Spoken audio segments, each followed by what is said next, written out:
This is the first episode of Mach5's podcast slash webinar that we'll be doing. And in this particular episode, we are going to be talking about the industry of search and analytics and the inception of Mach5. Along with me today are my co-founders Vinayak and Zach. But I'll leave the stage for introduction for them and let them introduce themselves. So over to you guys. Hey, thanks, Tanisha. Hi, my name is Vinayak Borkar. I'm the CEO of Mach5 and one of the co-founders. We founded Mach5 in 2021 with the goal of building the next generation search platform. Okay. Over to you, Zach. Hi, I'm Zach Heilbrunn, and I'm a co-founder and chief product officer here at Mach5. Since you guys have been working a little bit in for a few years in Mach5, would you like to tell what were you doing before Mach5? Sure. Yeah, so my background has been in data management for about 25 years now. The first 12 years or so, I spent building data platforms more in the structured space like SQL and so on. And in the last 12 years, 12 and a half years, I've been working predominantly in the intersection of data management and search. Prior to Mach5, I had founded another company called X15, where we built it was a log management platform for security and observability. And all our customers were using X15 for security, and that's how we got introduced to the security space. Eventually, the company was acquired by FireEye, where we built a whole bunch of security products, and for the first time, kind of witnessed firsthand the amount of tech debt that that developers have to take on when using legacy search platforms like Elasticsearch and OpenSearch, and that was a kind of the source of inspiration for us to go build Mach5. Oh, okay, awesome. And Zach also used to be a part of X15, if I'm not wrong, right, Zach? Yeah, that's correct. Okay. So you guys have been working together for a very long time in the log management, security, observability space, and that too together. So this is the third time, if I'm not wrong, that you guys are working together. And yeah, having been in this landscape or like working with companies based on like log management, security, and observability, also with like a hint of cybersecurity, what are the major shifts that you guys have seen over these years? Perhaps the biggest shift over the last decade is the shift to the cloud, right? Beginning maybe in the 2010s. Before that, most things were on-prem in data centers, and a bunch of companies were shifting to the cloud. So particularly in the domain of cybersecurity, there's obviously more surface area now. You have things like IAM or CSPM, et cetera. But more than that, there's the way systems are architected is entirely different now in the cloud native setting. Right? The assumptions we make when building a system, for example, a data management system, are very different when you don't think you have infinite scaling, near infinite scaling, as opposed to when you do. I see. So one big shift is the cloud infrastructure part, and apart from that, are there any other shifts that you guys would want to talk about, Vinay? Yeah, so I think what Zach alluded to was kind of the technical landscape and how the technical opportunity has kind of opened itself with respect to the cloud. But as that has happened, one of the things customers are seeing is their attack surface area has also gone up, especially in the security space, because now they're in a whole bunch of environments that they probably do not control as much as they used to in the original old data center way of deploying applications. As a result, the need for collecting a lot more data around who's accessing your systems, what kind of access is happening, what kind of communication is happening between the various parts of your system is becoming more and more relevant from a detection standpoint, or even understanding or an observability standpoint of how your applications are being used.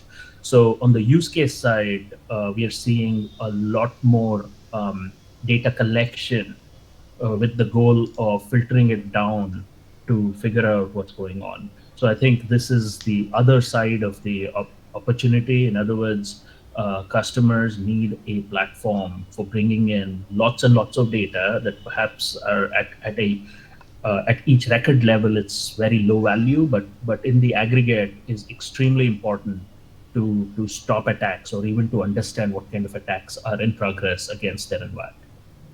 I see. So all these factors and like the opportunity or like more like the loss of infrastructure, was that the idea to start Mach 5?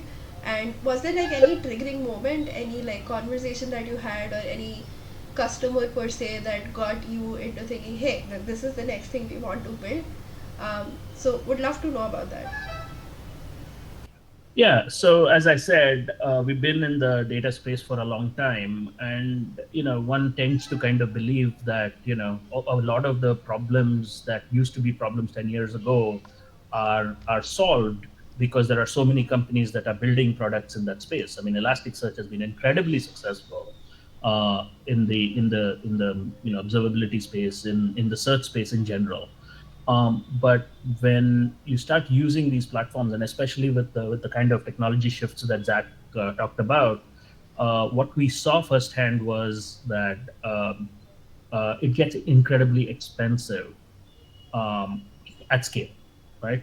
Not just expensive from an infrastructure standpoint, but also like you need a team of engineers just to babysit the clusters, right? And we had to deal with that firsthand.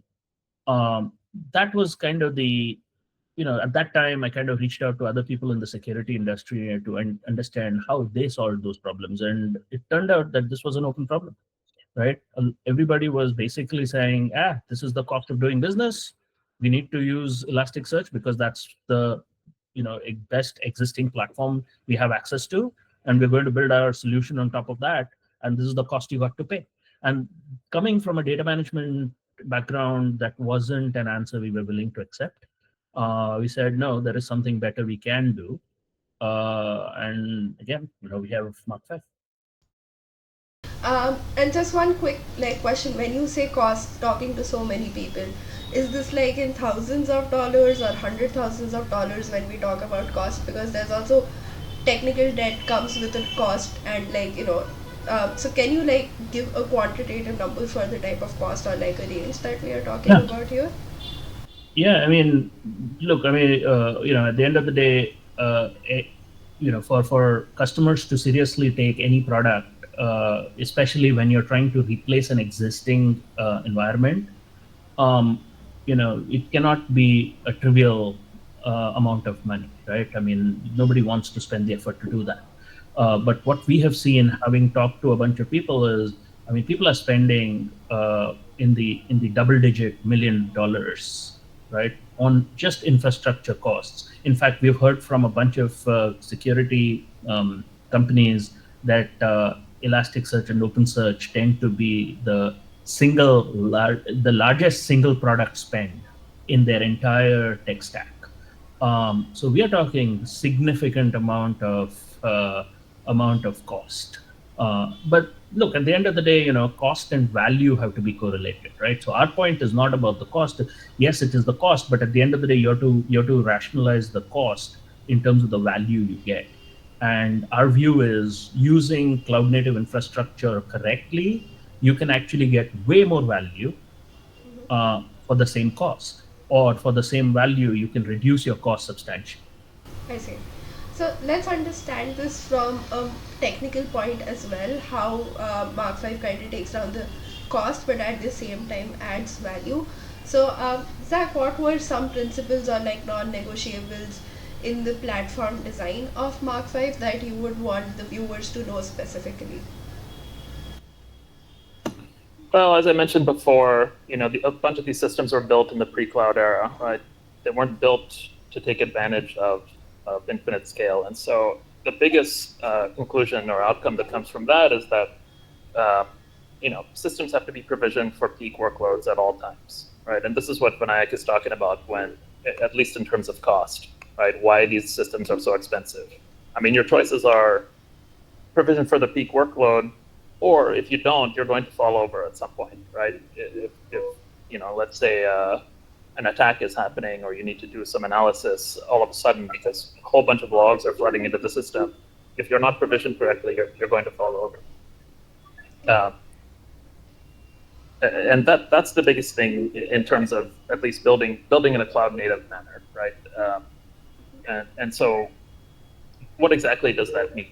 And basically, it means the system should be built to scale elastically and very quickly, right? These systems in the pre-cloud era, they scale, but it may take a long time. They're not fast changing, right? It might require you to repartition data, move data around, re-index data, just to change, say, the number of processors that you have available in your system, for example. So when we built Mach5, we're keeping these things in the forefront, right? You need to be able to change dynamically to incoming loads and also scale down, right? Scale up and down based on the incoming load. I would say that's maybe the biggest focus point in terms of how we build for the cloud native era.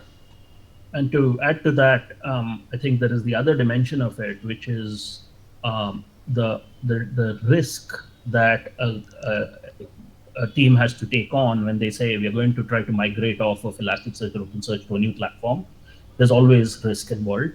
One of the things we think of all the time is how to minimize that risk. So one of the things we've done, for example, is we've focused, basically our premises meet the customer where they are.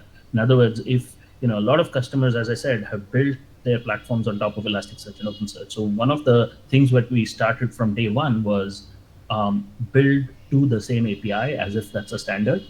So this way, migrating for customers from their existing platform to Mach5 is a very low risk proposition, right? So there is infrastructure cost, there is business risk, right? So trying Mach5 is extremely easy. You can run it side by side. It costs a fraction of the cost, so you can actually run it side by side for a long amount of time without kind of seeing too much increment in cost, right? So from a risk standpoint, that's another thing we aim to minimize in terms of how we have designed it. Can you share some use case, Vinayak or Zach, where we can understand where auto scaling helps, data load helps for somebody who's currently on Elastic? That would be awesome. Absolutely. So, I mean, if you look at the security landscape and how data kind of plays a role, right? For the longest time, I mean, there have been security products that have been endpoint products or network products, which are security controls. But at the end of the day, in order to understand the 360 degree of what's happening inside your organization, any one of these products is not sufficient, right? People have realized that. And in good old days, people used to use SIMs to kind of bridge that gap. But over time, SIMs have also kind of shown the cracks in some sense, because again, going back to on-prem deployment where scale was not an option and so on. So SIMs used to become extremely expensive very quickly. They used to kind of have plateau. The scaling used to plateau, and so security professionals had to make decisions around what not to send to a SIM to manage costs and scale, right? And this directly translated to visibility or efficacy of their security. Now, with the kind of characteristics we have with the cloud, where it's infinite scale, where the cost is far more manageable, we don't suffer from the same limitations, right? So this is one. But very few products in this space have been built to take advantage of the cloud, like Zach mentioned, right? So one of the things we've done in Mach5 is completely separated the compute that is required for ingestion from the compute that is required for query processing, right? One of the side effects you get because of this is, first of all, you don't have fixed infrastructure that's running all the time.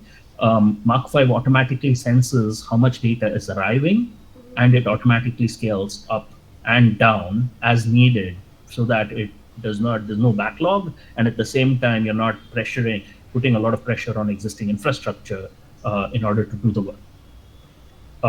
One of the So this characteristic of the need for scale up and scale down shows up in multiple areas. Security is one, like I mentioned, because the traffic of logs that you get is not a fixed amount, right? Especially when the security team is doing some kind of investigation, they would like to bring more data in. So suddenly you would find a growth in security logs coming. Similarly, with observability, in the observability space, as a developer, when I'm trying to debug something, I would increase the logging level to debug or to trace or something higher, and suddenly my traffic is an order of magnitude larger than what it is in the average case. Right? You need a log collection platform that is capable of meeting those needs when you need it. You cannot provision this and say, oh, 2 weeks from now you'll be able to do it. It needs to be immediate. And this is something we focus on in how we have designed Mach5. Okay. So breaking it down for people like me who are new to search and analytics as a whole, and putting it in comparison to somewhat of Elasticsearch. So if somebody were to do this on Elasticsearch, um, architecturally speaking, and correct me Zach if I'm wrong, they'll have to first create clusters where files are being stored within or on the Elasticsearch platform per se, and then the search runs on top of it. So there's like compute and storage together, which is like getting charged at billed at the same time, so the costs go up like this. So in cases of security where somebody has to go through a lot of data, or observability where there is availability of a lot of logs, that is something where essentially managerial or like the analysts will have to pick and choose on the data that they are using because of the rising costs, and at the same time issues with cluster, because that's also something I believe DevOps will have to maintain. Whereas in Mach5, the infrastructure is designed in a way that one, storage and compute both are separate, and storage is on object store, that's cloud essentially. um, and yeah, people are using that, so teams now don't have to choose um, what they have to store, and that kind of improves the whole business process. Is that safe way to say it? Yeah, I think that's mostly correct, right? I would say the key points you got at are you have a fixed infrastructure that you need to decide upfront, right? Or you know, changes very slowly. So you roughly need to make a choice a priori to dealing with the data. And also, yeah, you might have to limit the data that you bring, right? Oh, okay, I see. So, in terms of like when I'm thinking apart from security and observability, and in somewhat in terms of observability, being on the GTM front of things, when I use any tool like let's say reply.io or HubSpot, there are logs that these guys have, but a lot of time there's a huge delay in the log reflection as to the action taking place because of the log release. um, are there, like, I'm just thinking in these use cases, I think Mach5 will sit pretty well, um, because of the difference in storage and compute, which I also believe will make the compute fast. Is that something right? I mean, Yeah. So in fact, this goes back to like when you think about a search platform, right? People think about snappy results. Think Google, for example. The moment I type in a query, I get the results back, right? So when we think about latency, we think about two types of latency in a search platform. What you alluded to is what we call data latency, which is once the data has been produced, how long does it take before it can be searchable inside your platform, right? And the second is query latency, which is when I run a query, how quickly do my queries give me results, right? okay. So we focus on both those things. In fact, our goal of separating compute and storage, and not just compute and storage, but also separating compute when it comes to ingestion versus query processing and scaling ingestion. The goal of scaling ingestion is so that we reduce the data latency, which is the moment data arrives, we have compute ready in order to bring it into the system. And once that compute has brought that data into the system, the query side of the world sees that data immediately. Okay, I think that's like a win-win situation for both a front end and a back end.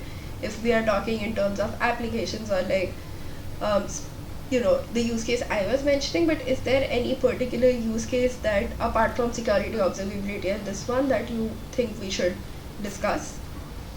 For the longest time, search has been kind of, people know search mostly in the web search sense, right? But with the rise of large language models, with the rise of AI, I think search and retrieval is becoming more important in more domains than just web search, right? For example, you have a lot of documents within your Google Drive, or you have emails, or you have Slack messages, and in fact now our life is very multimodal in terms of how we communicate. But I might be talking to you over email, but then you refer to that in a Slack message. Today we have a fragmented universe of what's going on when we communicate with people. So I think one of the opportunities, untapped opportunities in some sense, for search platforms is to unify these different modalities of communication, and then layer in large language models and AI in order to bridge the gap and improve retrieval. Okay, awesome. So I think these are quite the use case that we discussed is quite challenging, but it tells me that as technology is advancing, so is the search and analytics industry, and like with all of this infrastructure, software, technology developments is happening, rise of like AI or basically the amount of data latencies that companies need, which is now almost near real time, which is what everyone is asking in the market. Where do you see search getting heading? That's a question to both of you, so would love to hear both the perspectives. I would say search is kind of just one category, one of the many categories that are needed by companies addressing these problems today, right? And actually, what we found with customers is that they're using a whole slew of off-the-shelf products and trying to glue them together, right? So people have Elasticsearch for search, and that they're using some data warehouse, say BigQuery or Redshift, or stuff like pick your favorite. In addition with say DynamoDB and so on, right? People keep adding different databases into their infrastructure. So one thing we've been thinking about a lot is how can we bring all this under one house, right? One system that gets the same benefits, but still allows you this configurability in terms of cost and latency requirements. And so that's where I think things are headed, right? Yeah. That's quite I insightful. think the way to think about that is developer productivity, right? So every time, there is something to be said about being able to bring together multiple, best of breed systems. But for from a technology standpoint, when you bring in another system, you now take on the management of another system and so on. So over time, what happens is, the tech debt, or rather the amount of management overhead in terms of maintaining these systems and the impedance mismatch between the systems grows. So one of our goals is integrate with as many platforms. For example, Iceberg is a very common data store for analytics, for business analytics, right? It's data warehousing is shifting towards Iceberg. But one of the challenges with Iceberg is Iceberg doesn't lend itself to search, right? So one of Mach5's tenet. I mean, again, remember I said, our goal has always been meet the customer where they are, right?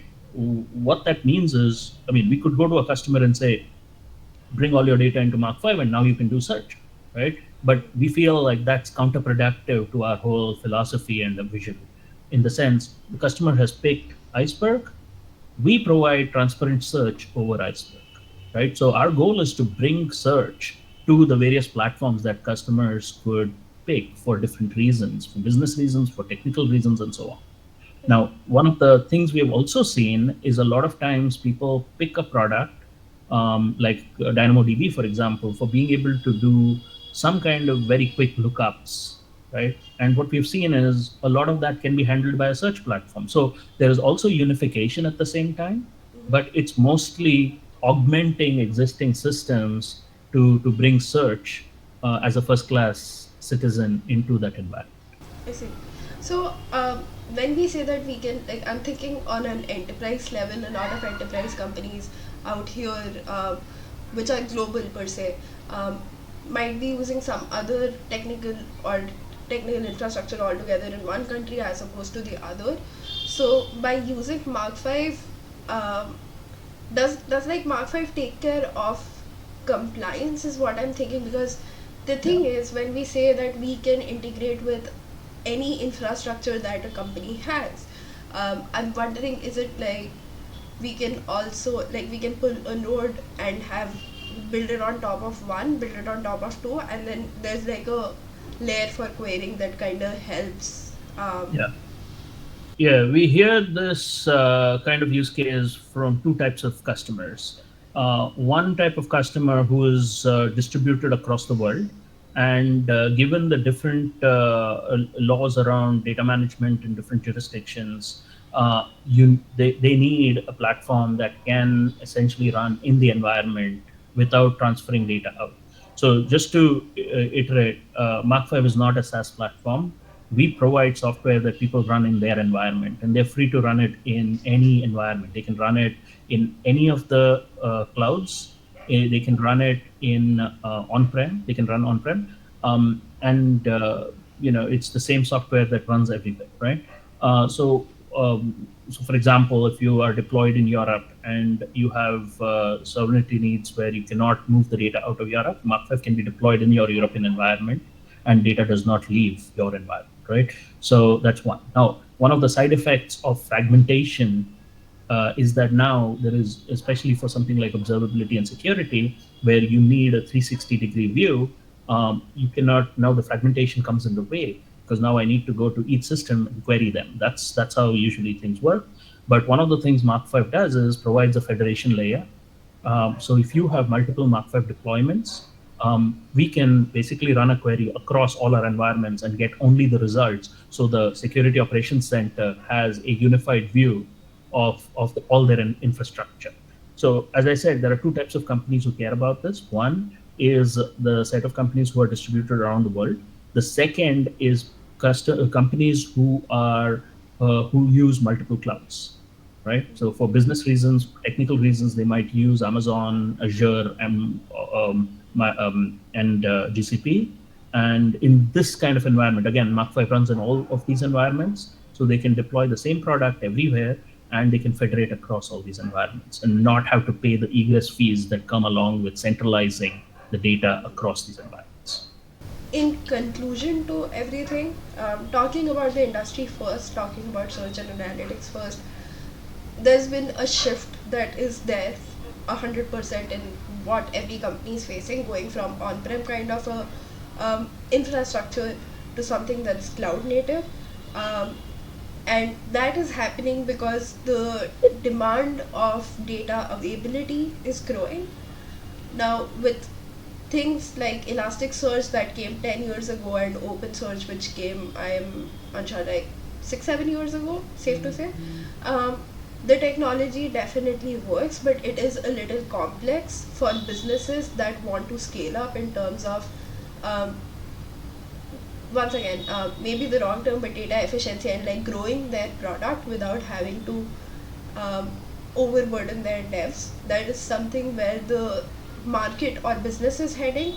Plus, with the economy, is it safe to say that people would not want to spend so much on Elasticsearch bills, like you mentioned, a lot of people do. And yeah, I mean, that's one part of the whole search and analytics industry. And the type of customers on Mach5 end of conclusion, the type of customers that we kind of work with are those who actually have a requirement of heavy data load to be processed, without having to manage a lot of clusters and DevOps interference. And at the same time, because how we are made differently, um, the way the total cost of ownership comes around is much lesser to other search platforms that are out there. And this one's my favorite, that we can integrate with any infrastructure that is there. So when like I joined, I didn't know a lot about MinIO, but it's pretty cool that we can also integrate with something like a MinIO, and at the same time you can also integrate with something like a S3, or let's say a Databricks, right? So I think as the data and business needs are growing, there's a need to like evaluate what type of search platform is required, and not everywhere like Elastic is gonna fit, even though it's like an open source platform, but that takes a lot of bandwidth. So I think this is my takeaway personally. But any closing remarks, Zach, Vinayak? Well, I mean, I think you talked about bunch of things, right? So I think there is, Mach5 has been designed to be the next search platform for the next, like we're looking at the next 25 years and asking, what does search look like, right? Search is just one part of data management. I think we acknowledge that data has, a lot of gravity. You don't just move data across platforms. Usually data picks your platform, right? People pick Databricks, people pick Snowflake, people pick Iceberg. And so one of our goals is to, as I said, augment that. Um, Cost comes in many shapes and sizes, right? Infrastructure cost, management cost, the business risk, and so on. Our goal is to minimize all of them. Um, and in general, we focus on how to make our customers more productive, like developers more productive. So Mach5 has been designed with all these goals in mind, essentially. Okay. Awesome. Thank you so much for your time, guys, and hope everyone who's listening understand why the inception of Mach5 happened, where we are going towards. And yeah, thank you once again for your time.